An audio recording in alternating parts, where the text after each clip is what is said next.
Human asked alien widow for work, but her reply was shocking. I need a father, not a worker.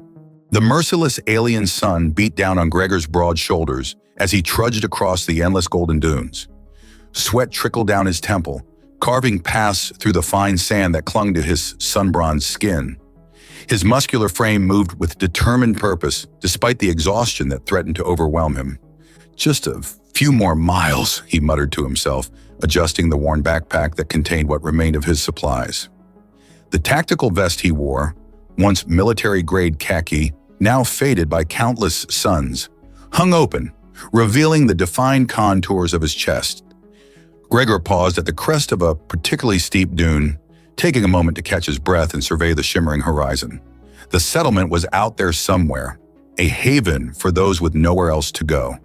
Like him, he took a swig from his canteen, rationing the precious liquid. The warm water did little to quench his thirst, but it was enough to keep him moving.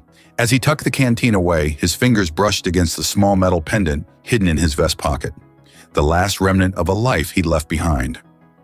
No point dwelling on ghosts, he told himself, pushing the memories away. The past was dead. Only survival mattered now. Hours passed as Gregor continued his journey, each step a battle against the shifting sand. The sun began its slow descent, painting the desert in hues of amber and gold. Just as the first hints of twilight touched the sky, he spotted it. A cluster of structures rising from the wasteland like a mirage. The settlement was smaller than he'd expected, a hodgepodge of prefabricated units and improvised dwellings. Most appeared to be abandoned or in disrepair, but a few showed signs of habitation. Smoke rose from scattered chimneys and dim lights flickered behind shuttered windows. Gregor approached cautiously, aware that strangers weren't always welcome in frontier outposts. As he neared the settlement's edge, he noticed a dwelling set apart from the others, a modest structure with a small garden plot beside it. Unlike the other buildings, this one appeared well-maintained, with reinforced walls and a sturdy door. His instincts told him to move on, to seek work in the heart of the settlement where opportunities would be more plentiful. But something about the isolated dwelling drew him closer. Perhaps it was simple curiosity, or perhaps it was the bone-deep weariness that made the prospect of walking any further unbearable. Gregor approached the door, raising his hand to knock. Before his knuckles could make contact, the door swung open with startling suddenness. He found himself staring down the barrel of a shotgun-like weapon, its design unlike anything he'd seen before. Behind it stood a figure that momentarily robbed him of speech. She was unmistakably alien, her smooth blue skin gleaming in the fading light, her snow-white hair cascading over her shoulders in stark contrast to her violet-gray eyes. The form-fitting black jumpsuit she wore accentuated a figure that was both familiar and exotic, humanoid yet distinctly other. "That's far enough, human," she said, her voice melodic despite the harshness of her words. "State your business or start walking." Gregor slowly raised his hands, showing they were empty. "I'm looking for work," he said simply. "I'm passing through, need to earn enough for supplies before I move on." The alien woman's eyes narrowed, studying him with an intensity that made him feel as though she could see through his skin to the bones beneath. After a long moment, her expression shifted, something like calculation replacing the open hostility. "I don't need a worker, human man," she said, lowering her weapon slightly. "I need a father for my son, someone who can teach him to survive and to take revenge." Gregor blinked, certain he'd misheard. "I'm sorry, what?" "You heard me?" she replied, her gaze unwavering. My husband died in the war. My son needs guidance that I alone cannot provide." Before Gregor could formulate a response, a small figure appeared behind the woman, a child no more than 7 or 8 by human standards, with the same blue skin and white hair as his mother, but with eyes that held a depth of sorrow no child should know. "Mom?" the boy asked, his voice small and uncertain. "It's all right, Talon," the woman said, her tone softening. "Go back inside." As the boy disappeared into the house, the woman turned back to Gregor. "I am Cyrena," she said, "and you are at a crossroads, human. Continue your wandering or accept what I offer. Shelter, purpose, and eventually, revenge against those who have taken everything from us." Gregor stood frozen, the weight of her words settling over him like the desert night. Every instinct told him to walk away, to continue his solitary journey. But as the first stars appeared in the darkening sky, he found himself unable to turn back toward the endless dunes. "My name is Gregor," he said finally, "and I think we should talk." Cyrena's lips curved in what might have been a smile. "Yeah," she agreed, stepping aside to allow him entry. "I believe we should." Cyrena's dwelling was sparse but meticulously organized. Military precision, Gregor noted, the mark of someone who'd lived with danger. A few personal items softened the utilitarian space. A child's drawing pinned to the wall, a strange flowering plant in the corner, and a holographic image of a blue-skinned male in military uniform. "Sit," Cyrena commanded, gesturing to a table. She placed her weapon within easy reach before calling out, "Talon, bring our guest water." The boy appeared moments later, carrying a container with obvious effort. His eyes never left Gregor as he carefully set it down. "Thank you," Gregor said, offering a smile. Talon retreated to his mother's side, pressing against her leg. "Is he staying?" he asked in a whisper that carried. "That remains to be seen," Cyrena answered, her hand resting protectively on her son's shoulder. "Go finish your studies. I'll call when dinner's ready." After the boy left, Gregor took a long drink. The water was cool and surprisingly sweet. "Your husband?" he asked, nodding toward the hologram. Cyrena's expression hardened. "Koran, captain of the Stellar Guard's 3rd Division. He died defending the Proxima outpost from the Draconids." "I've heard of them," Gregor said grimly. "Reptilian species, ruthless expansionists. They attacked without warning or provocation," Cyrena continued, her voice controlled but tight with emotion. "Koran held them off long enough for the evacuation ships to escape. He saved thousands, but couldn't save himself." She moved to a cabinet, retrieving a bottle of amber liquid and 2 glasses. The official report called it a strategic withdrawal. "In reality, our government abandoned the outpost and my husband to avoid full-scale war." "Politics," Gregor muttered with disgust as she poured them each a drink. "Indeed." Cyrena raised her glass in a silent toast before drinking. "The Draconids now control that sector. Their commander, General Vrex, personally executed the remaining defenders. He sent recordings to the families." Gregor's jaw clenched. He'd seen enough war to recognize the particular cruelty of such an act. "And now you want revenge," he stated. "Justice," she corrected. "But first, I need to ensure my son can protect himself in this universe. Talon needs to learn skills I cannot teach him." "Why me?" Gregor asked. "Why a human?" Cyrena's violet-gray eyes studied him with unnerving intensity. "Humans have a reputation. Your species survived against overwhelming odds during the Terran Coalition War. You're adaptable, resourceful, and stubbornly persistent." Her lips curved slightly. "And you were the first capable-looking male to walk past my door in months?" Gregor couldn't help but chuckle. "That's not exactly flattering." "It wasn't meant to be." She leaned forward. "Before I entrust my son's future to you, I need to know what you're capable of." Without warning, she lunged across the table. Gregor barely had time to react, blocking her strike and rolling backward. He came to his feet in a defensive stance as Cyrena circled him, her movements fluid and predatory. "Not bad," she acknowledged before attacking again. The next few minutes were a blur of motion as they tested each other's abilities. Gregor was stronger, but Cyrena was faster and intimately familiar with her surroundings.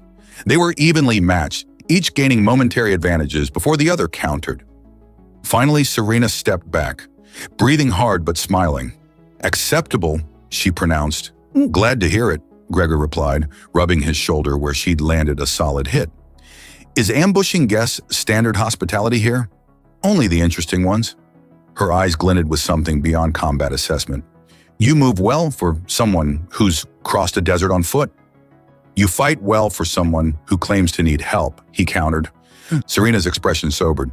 "I can teach Talon to fight, but there are things a boy needs to learn from a man, especially a human man." "Such as?" "Your kind possesses a unique perspective on survival. Humans thrive where others merely exist." She moved closer, her scent, something like cinnamon and ozone, filling his senses. "And Talon is fascinated by Earth cultures. His father promised to take him there someday. The proximity between them shifted from tactical to something else entirely. Gregor became acutely aware of her alien beauty. The subtle luminescence of her blue skin, the way her white hair framed features both exotic and alluring. "I'm not father material," Gregor said, his voice rougher than intended. "I'm not asking for forever," Serena replied. "Just long enough." Their eyes locked, and the air seemed to charge between them. Gregor recognized the dangerous territory they were entering. Attraction complicated everything, especially arrangements like the one she proposed.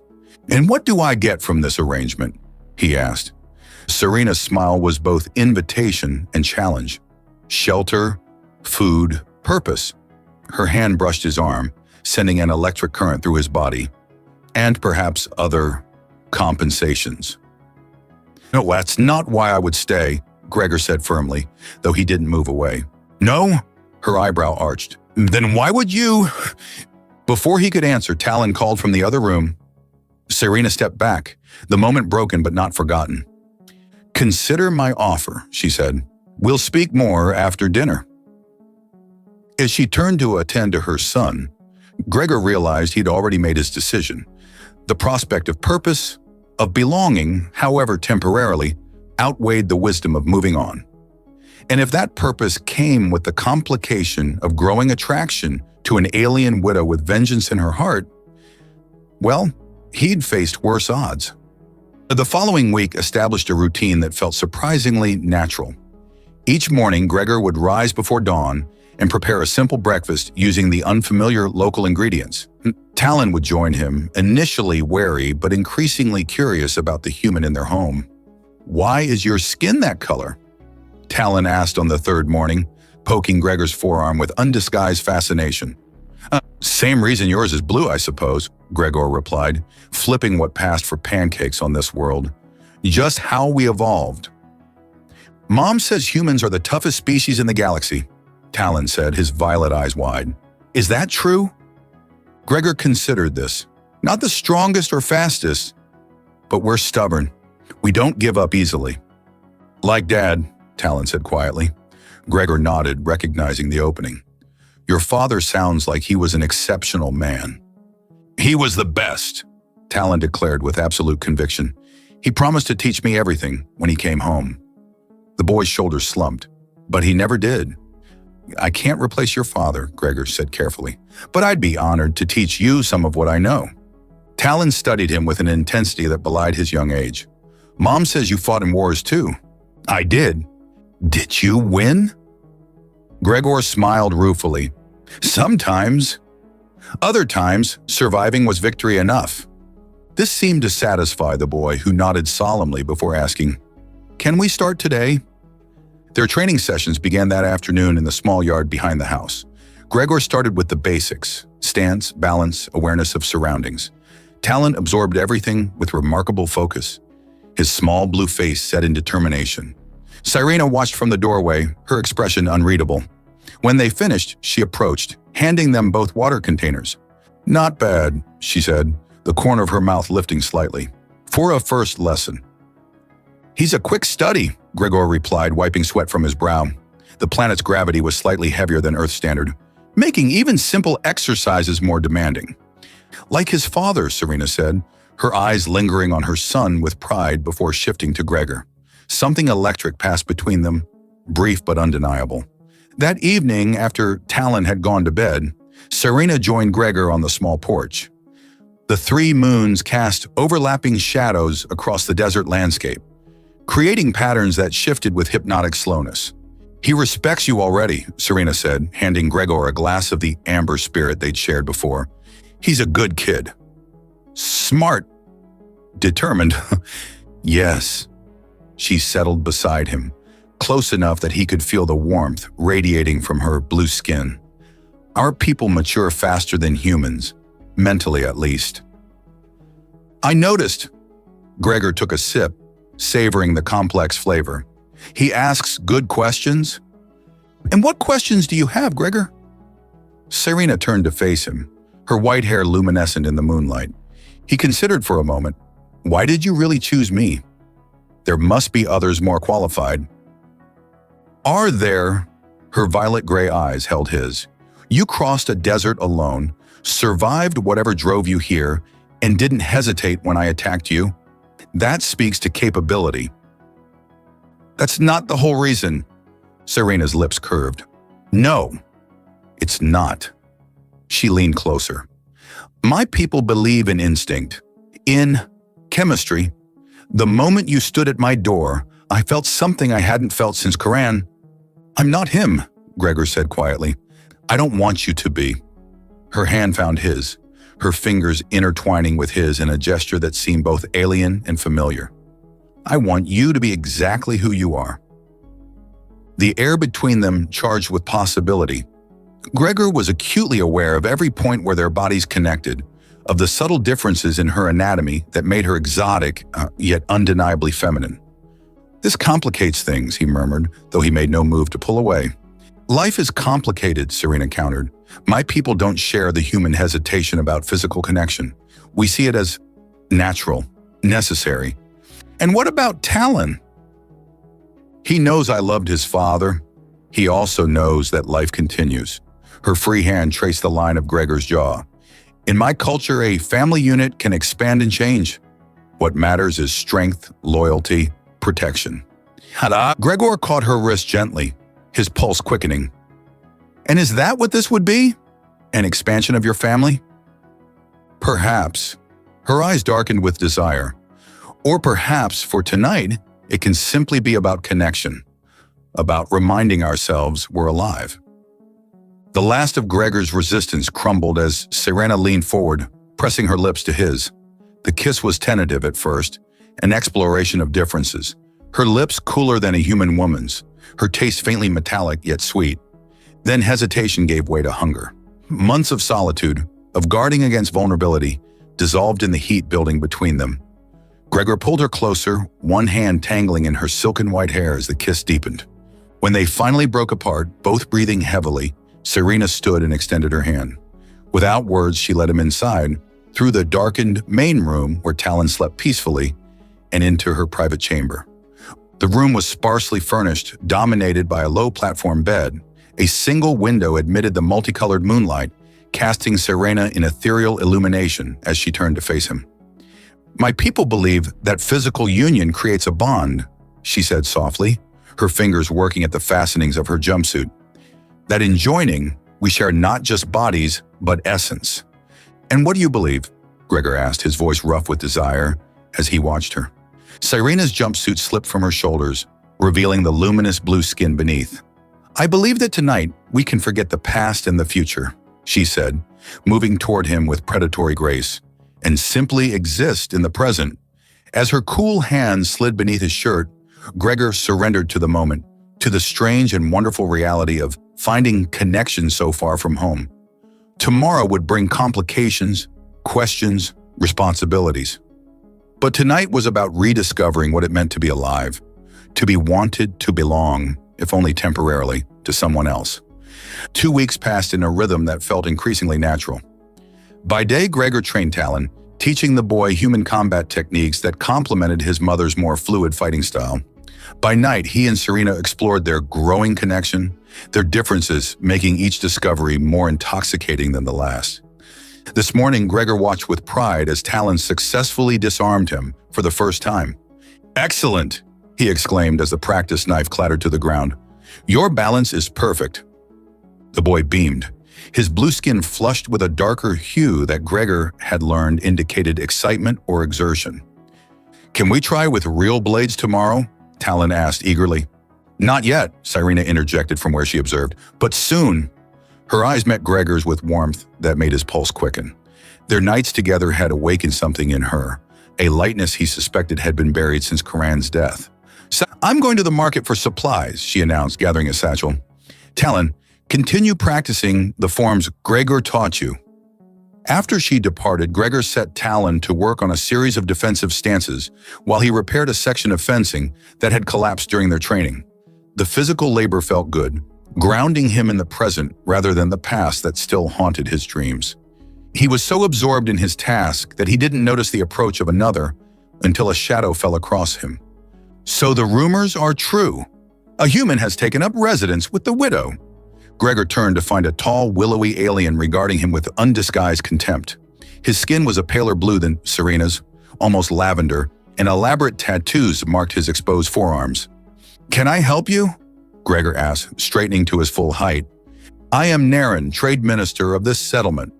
The alien's three-fingered hand gestured dismissively. "And you are trespassing on my interests." "I wasn't aware Serena was property to be claimed," Gregor replied evenly, though he felt his muscles tensing. Narran's mouth twisted. "She is not. But she is Lyrian, as am I. Our customs dictate that widows of fallen warriors should be courted by men of their own kind, men of status who can provide properly. Serena seems capable of making her own decisions." "Is she?" Narran stepped closer, lowering his voice.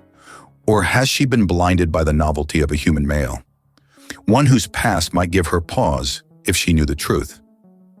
Ice formed in Gregor's veins. "What are you talking about?" "I make it my business to know who enters my settlement," Narran said with a thin smile, "especially when they carry military-grade identification chips. Former Captain Gregor Vance of the Terran Special Forces dishonorably discharged after the Centauri incident." He paused, letting the words sink in. 300 civilian casualties, if memory serves. Talon had stopped practicing, watching them with wide eyes. "That's not what happened," Gregor said quietly, acutely aware of the boy's presence. "No?" Narran raised an eyebrow ridge. Perhaps Serena would like to hear your version. Or perhaps she'd prefer to learn it from official records, which I happen to have access to." "What do you want?" "Leave," Narran said simply. "Tonight, tell her whatever story you wish. Just remove yourself from her life. And if I don't, then I will ensure she learns exactly what kind of man she's invited into her home and her bed." Narran's gaze flicked to Talon. "Do you really think she'll want her son mentored by someone responsible for so much death? Someone who fled rather than face justice?" Before Gregor could respond, Talon darted forward, placing himself between the two adults. "You're lying about Gregor," the boy declared, his small hands balled into fists. Narran looked down with cold amusement. "Am I? Ask him yourself, child." Talon turned to Gregor, uncertainty clouding his features. "Is it true? Did you hurt people?" The question pierced Gregor more deeply than any weapon. He knelt to meet Talon at eye level. "I was a soldier," he said carefully. "I fought in wars, and yes, people were hurt. But I never deliberately harmed civilians. What happened at Centauri was complicated." "He's a fugitive," Narran insisted, "a disgrace to his own kind." "That's enough," came Serena's voice sharp as a blade. She stood at the gate, her market purchases forgotten at her feet, her expression thunderous. "Narran, you forget yourself!" The minister straightened, composing his features into a mask of concern. "Serena, I was merely trespassing," she finished, "and threatening my family." "Family?" Narran scoffed. "This human is not your family. He's a temporary diversion. And a dangerous one." "Ah, leave," Serena commanded, her hand moving to the weapon at her hip. "Now." Narran hesitated, then inclined his head in a gesture that managed to be both respectful and mocking. "As you wish. But consider what I've said. There are records, facts." His eyes lingered on Gregor. "Truths that cannot be buried, no matter how far one runs." After he departed, silence hung heavy in the yard. Talon looked between the adults, confusion evident in his young face. "Go inside," Serena told him gently. "I need to speak with Gregor." When they were alone, Gregor braced himself for accusations, for the disgust that would inevitably follow. Instead, Serena moved closer, her eyes searching his. "Tell me," she said simply. Gregor took a deep breath. "I was a captain in Special Forces. My team was sent to Centauri to neutralize a terrorist cell planning attacks on Earth colonies." The memories surfaced, sharp and painful. "Our intelligence was wrong. The location we hit wasn't their base. It was a civilian shelter. By the time we realized," he swallowed hard, "they needed someone to blame. I was commanding officer." "You were following orders," Serena said, her voice neutral. "Yes. But that doesn't absolve me." Gregor met her gaze unflinchingly. I should have verified the intel myself. I should have been more careful. In your dishonorable discharge, I refused to testify against my team. They were following my orders. The blame was mine. Serena was silent for a long moment, processing. Then, to Gregor's surprise, she reached out and took his hand. My husband used to say that humans possess an extraordinary capacity for both destruction and redemption, she said quietly. That your species carries the weight of your mistakes in ways others don't. Narration was right about one thing, Gregor said. I ran. I couldn't face what happened. And yet here you are, facing it now. Her fingers tightened around his. With me. The acceptance in her eyes was almost more than he could bear. You're not disgusted? By what? That you were a soldier who followed orders? That you protected your team? Serena shook her head. My people value loyalty above all else, Gregor. You demonstrated yours, even at great personal cost.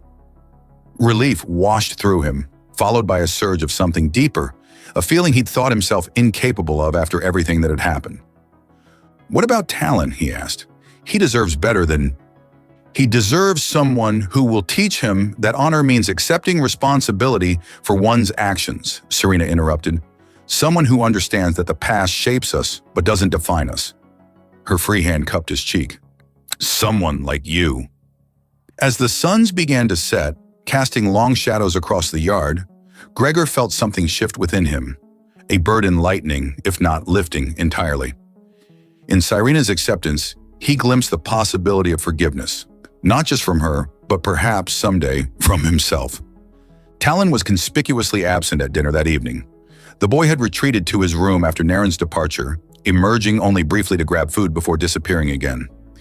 His silence weighed heavily on Gregor, who pushed his own meal around the plate without appetite.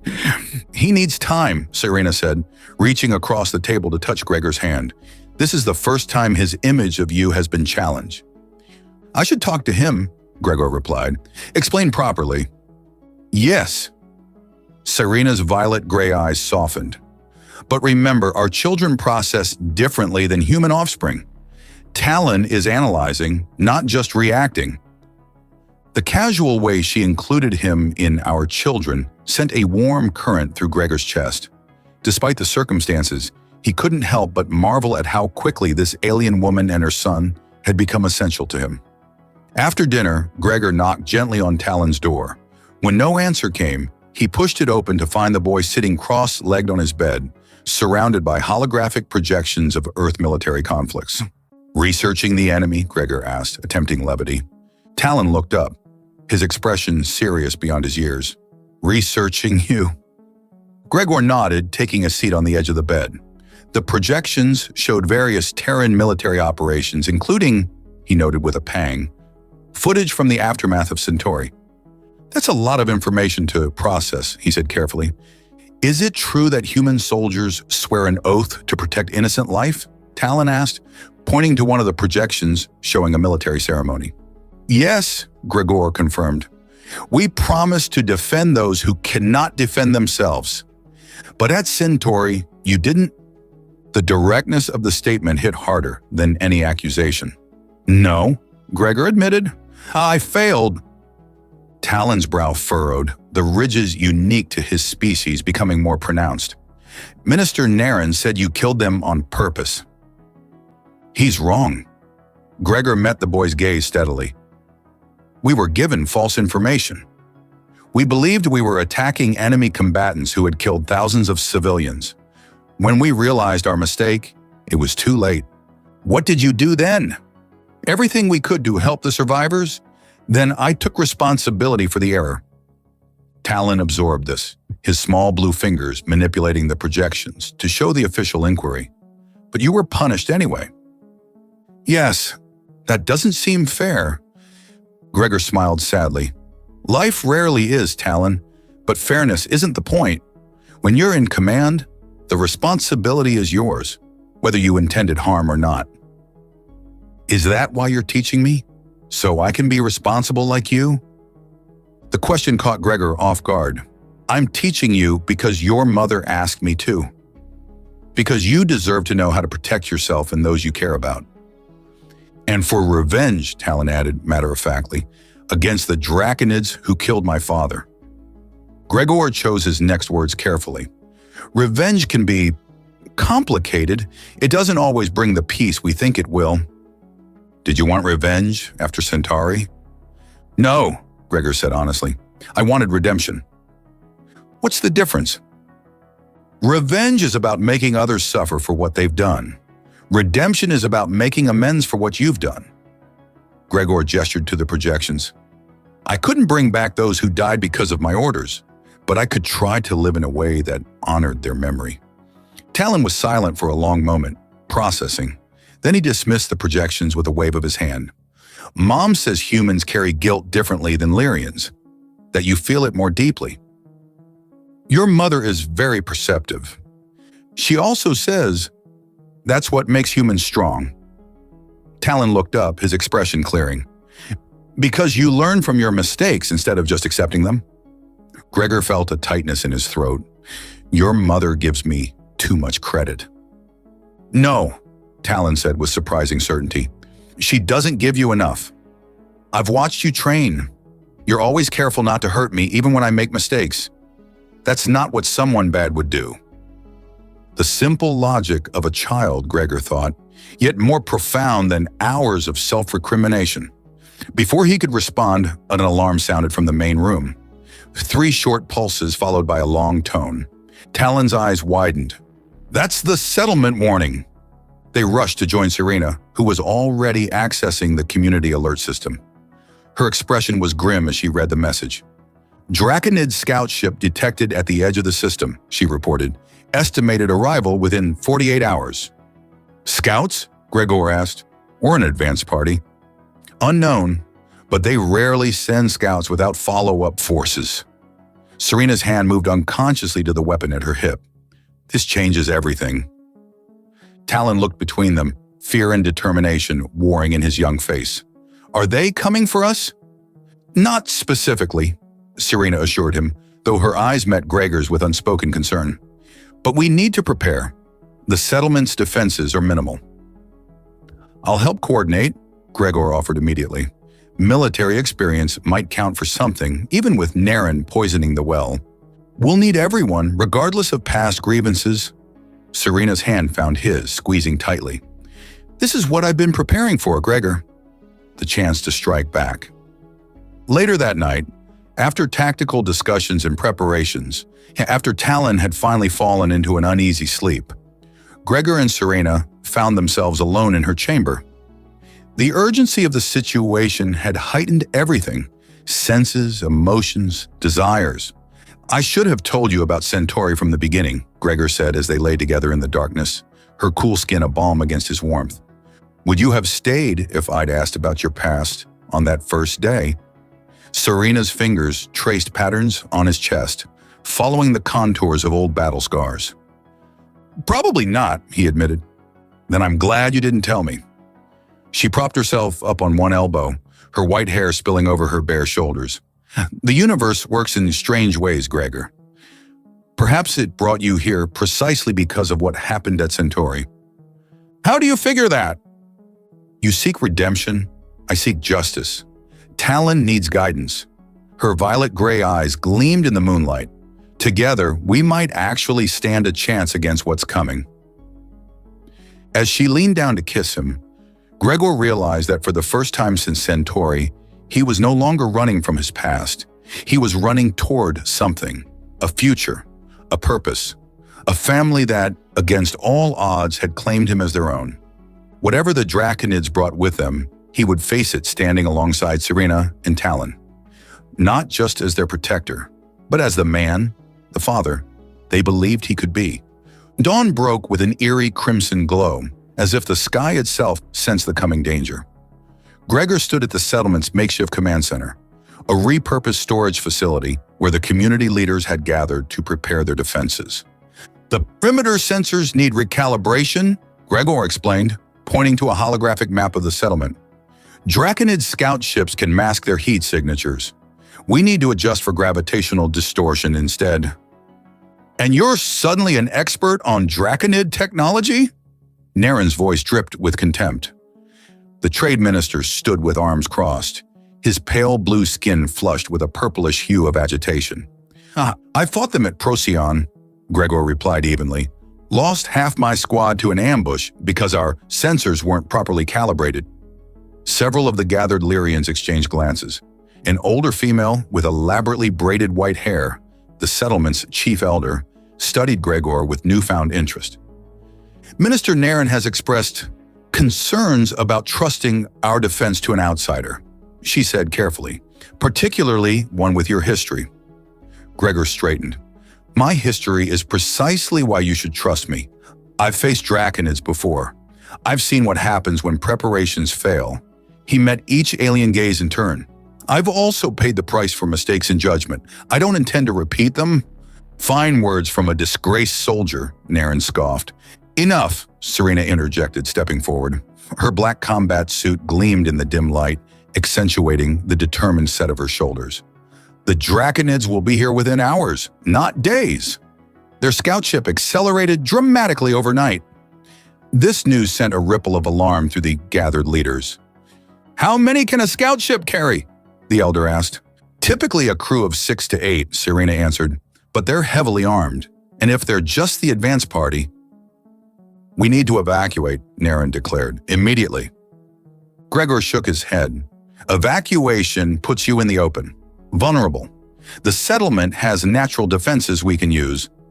And who will command these defenses? You, Naren's laugh was bitter. A human whose own people cast him out? The room fell silent, all eyes turning to Gregor. He felt Serena's presence beside him, steady and unwavering.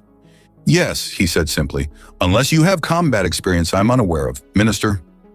Before Naren could respond, alarms blared throughout the settlement. A young Lyrian burst into the room, his breathing ragged. They're here, he gasped. The scout ship! It's already entered atmosphere. The elder rose, her ancient face set with resolve. We have no more time for debate. Captain Vance, what do you suggest? Gregor felt a surge of purpose at the use of his former rank. We need to split into 3 groups. One for evacuation of children and elders to the cave network east of here. One for perimeter defense. One for a strike team if needed. I'll coordinate the evacuation, the elder volunteered. I'll take perimeter defense, Serena said. And I'll lead the strike team, Gregor finished. He turned to Naren. Minister, your knowledge of the settlement's resources would be valuable to the elders' evacuation effort. It was a diplomatic way of removing Naren from combat operations while acknowledging his position. The minister's eyes narrowed, but he nodded stiffly. As the leaders dispersed to their assignments, Serena pulled Gregor aside. That was well handled, she murmured. Old military trick. Give the politicians important-sounding jobs far from the action. His attempt at humor faded as he saw the concern in her eyes. Talon? Already with the elder. He wanted to stay and fight, but she shook her head. You made the right call. Gregor cupped her face, his thumb tracing the delicate ridge along her cheekbone. He needs to be safe. And you? Her voice held a vulnerability he rarely heard. Will you be safe? Charging headfirst at Draconid warriors? I've got something worth coming back for now. The words emerged before he could consider their weight, but he found he meant them completely. Serena's eyes widened slightly, then softened. She pressed her forehead to his, an intimate Lyrian gesture he'd come to cherish. When this is over, she whispered, we need to discuss what happens next. After we win, he agreed. After we win, she echoed, sealing the promise with a kiss that burned with fierce intensity.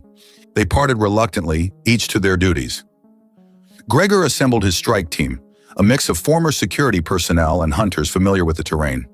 He was explaining Draconid weak points when a deafening roar split the air.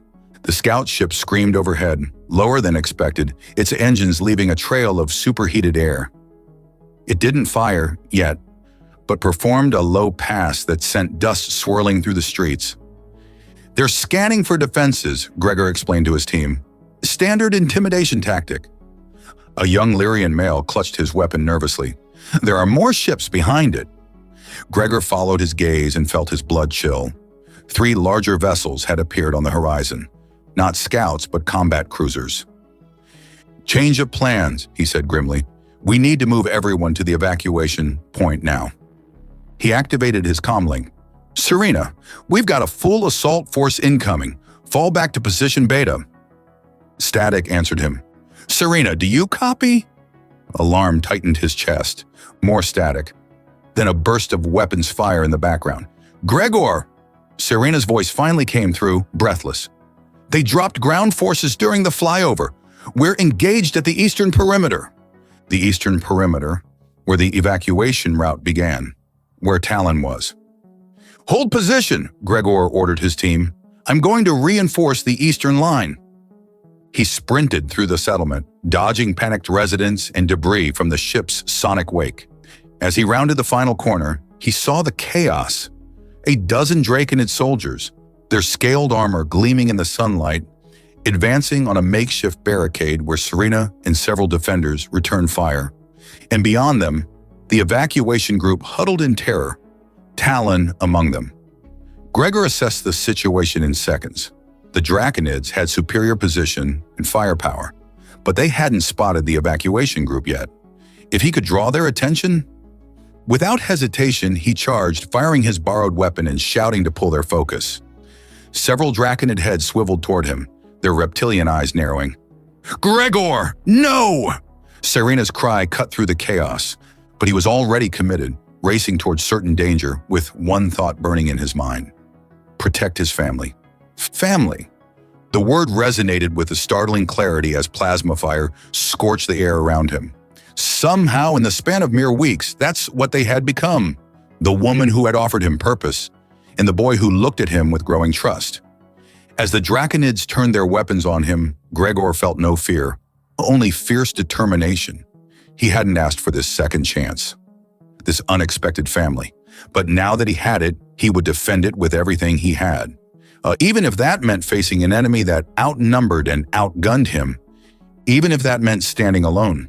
Time slowed as Gregor charged toward the Draconid line. Years of combat training took over, his body moving with practiced precision despite the chaos. He didn't aim to be a hero. Heroes died spectacularly and uselessly. Instead, he aimed to be a soldier, methodical, effective, and above all, unpredictable. The first Draconid swiveled to track him, its scaled face impassive behind its helmet visor. Gregor dropped and rolled, coming up at an angle the alien hadn't anticipated. 3 rapid shots to the joint between chest and shoulder armor. A weakness he'd discovered at Procyon. The Draconid fell with a guttural hiss. "Flank left!" he shouted to Serena's defenders, using hand signals they'd practiced. To his satisfaction, 2 Lyrians immediately shifted position, creating a crossfire that caught another Draconid exposed. Gregor used the momentary confusion to dash toward a fallen supply crate, sliding behind it as plasma fire scorched the ground where he'd stood. From his new position, he had a clear view of the evacuation group and of Talon, who wasn't cowering with the others, but actively organizing the younger children. Pride surged through Gregor as he watched the boy directing the smallest ones to crawl through a drainage culvert, a perfect escape route that adult Draconids couldn't follow. The training had paid off. Talon was thinking tactically, not panicking. "Cover the southern approach," Gregor called to Serena, who nodded in understanding. She directed her fire to prevent the Draconids from circling around to the culvert entrance. The battle shifted as Gregor continued calling out positions and weaknesses, his human perspective offering angles the Lyrians hadn't considered. Draconids relied on overwhelming force and intimidation, not adaptability. It was their critical flaw, one Gregor exploited mercilessly. "Their armor conducts electricity," he shouted, spotting a fallen power conduit. "Water from the irrigation channels." A Lyrian defender understood immediately, activating the settlement's irrigation system. Water flooded the area where 3 Draconids stood. When the defender fired at the exposed conduit, electricity arced through the puddle, short-circuiting the aliens' armor systems. The tide was turning, but Gregor knew better than to celebrate prematurely. He advanced again, drawing fire away from the evacuation route. A plasma bolt grazed his shoulder, searing through fabric to flesh beneath. The pain was immediate and intense, but he pushed through it. "Gregor!" Serena's voice carried over the din as she spotted his injury. I'm fine, he called back, though the wound throbbed with each heartbeat. Keep pressing. And the Draconids, recognizing they were losing the advantage, began a fighting retreat toward their landing craft.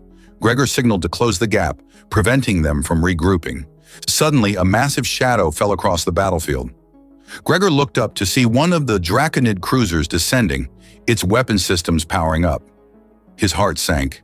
They'd won the ground skirmish only to face orbital bombardment. "Everyone back!" he ordered. "Take cover in the dash-dash!" The rest of his command was drowned out by a deafening roar, not from the Draconid ship, but from somewhere above it. A sleek vessel streaked across the sky, its design unmistakably human. It unleashed a barrage of precision fire that struck the Draconid cruiser's engine housing, sending it listing sideways. "Terran Defense Force," Gregor breathed, recognizing the configuration. More human ships appeared, engaging the remaining Draconid vessels. The ground forces, seeing their support compromised, made a desperate break for their landing craft. Gregor and the defenders cut down 2 more before the rest escaped, the craft lifting off shakily under continued fire from above. As the sounds of battle faded, replaced by the cheers of the Lyrians, Gregor sagged against a wall, the adrenaline ebbing to leave pain in its wake. Serena was at his side in an instant, her cool hands examining his wound. "It's not deep," she assured him, though concern lined her face. "But it needs treatment." "Talon?" he asked, his voice rough. "Safe. He got all the children through the culvert." Pride and relief mingled in her voice. "He was magnificent, Gregor. Just like you taught him." Before Gregor could respond, a familiar voice called his name. He turned to see a human officer approaching, her TDF uniform immaculate, despite the dust swirling around them. "Captain Vance," she said, saluting crisply. "Commander Reyes, Terran Defense Force. We've been tracking that Draconid fleet for 3 days." Gregor straightened as best he could, returning the salute automatically. "Commander, your timing is impeccable. We detected their course change toward this settlement and accelerated." Her eyes flickered to his injury, then to Sirena beside him. "Looks like we arrived just in time." "How did you know I was here?" Gregor asked. Reyes smiled slightly. "We didn't, but when we picked up transmissions about a human leading the defense..." She shrugged. "There aren't many humans in this sector." "The Centauri Inquiry," Gregor said, understanding dawning. "You reopened it. New evidence came to light 6 months ago. The terrorist cell you were sent to neutralize, they were real, just not where intelligence placed them." Reyes handed him a data chip. "Your discharge has been reversed, Captain. With full reinstatement and back pay, should you want it." The news hit Gregor like a physical blow. Exoneration, a chance to reclaim his old life, his career, his identity. He looked at Serena, whose expression remained carefully neutral despite the tension in her shoulders. She was giving him space to decide, he realized, not presuming to influence a choice this monumental. "Commander," he said finally, "I appreciate the offer. But I've found something here I never had in the service." "And what's that, Captain?" Gregor's hand found Serena's, their fingers intertwining. "A home. A family." Reyes nodded, unsurprised. "I thought you might say that. The offer remains open should you change your mind. In the meantime," she gestured to the settlement, "the TDF could use a liaison in this sector, someone who understands both human and Lyrian perspectives." "A consultant?" Gregor asked. "With appropriate compensation and resources," Reyes confirmed, "including intelligence on Draconid movements. I understand there's a personal score to settle." Serena's grip tightened on his hand. "We'll consider it," Gregor said diplomatically. After Reyes departed to coordinate with settlement leaders, Gregor turned to find Talon running toward them, his young face alight with excitement. "Did you see?" the boy exclaimed. "The human ships! They were so fast." "I saw," Gregor confirmed, wincing as he knelt to the boy's level. "And I saw you too. You did exactly what we practiced." Talon beamed with pride. "I remembered everything you taught me about staying calm and thinking of others." "You were brave," Serena said, resting her hand on her son's shoulder. "Your father would be proud." "Both of them," Talon said simply, looking at Gregor. The words struck deeper than any plasma bolt could. Gregor swallowed hard, emotion threatening to overwhelm him. Later that evening, after his wound had been treated and the settlement had begun repairs, Gregor sat with Serena on their porch. The three moons cast their familiar glow over a landscape that had, in mere weeks, become more home to him than anywhere he'd been since leaving Earth. You could go back," Serena said softly, breaking the comfortable silence. "Reclaim your honor among your people." "My honor isn't there," Gregor replied, taking her hand. "It's here, with you and Talon." Her violet gray eyes searched his face. "Are you certain? Your people clearly still value you." "I'm certain," he smiled, the decision feeling more right with each passing moment. "Besides, Reyes's offer lets me have both, connection to Earth and a life here." "A life is what exactly?" Serena asked, a hint of challenge in her voice. Gregor considered the question. "As a father to Talon, as you first asked. As a partner to you, if you'll have me. And maybe," he hesitated, then pressed on, "maybe as a husband, eventually. If that's something your people do." Serena's luminous smile was answer enough. "My people have a saying, the stars guide our ships, but family anchors our souls. You've become my anchor, Gregor Vance." As she leaned in to kiss him, Gregor marveled at the strange path that had led him here. From disgraced officer to desert wanderer to father and partner, he'd crossed the sand seeking simple work and found instead a purpose greater than any he'd known before. In the quiet of the alien night, with Serena's cool skin against his, and the knowledge that Talon slept safely nearby, Gregor finally understood what redemption truly meant. Not absolution from the past, but the courage to build a future. One day, one choice, one act of love at a time. And if the Draconids returned, well, they would face not just a man with nothing to lose, but a father with everything to protect. That, Gregor knew, made all the difference in the universe.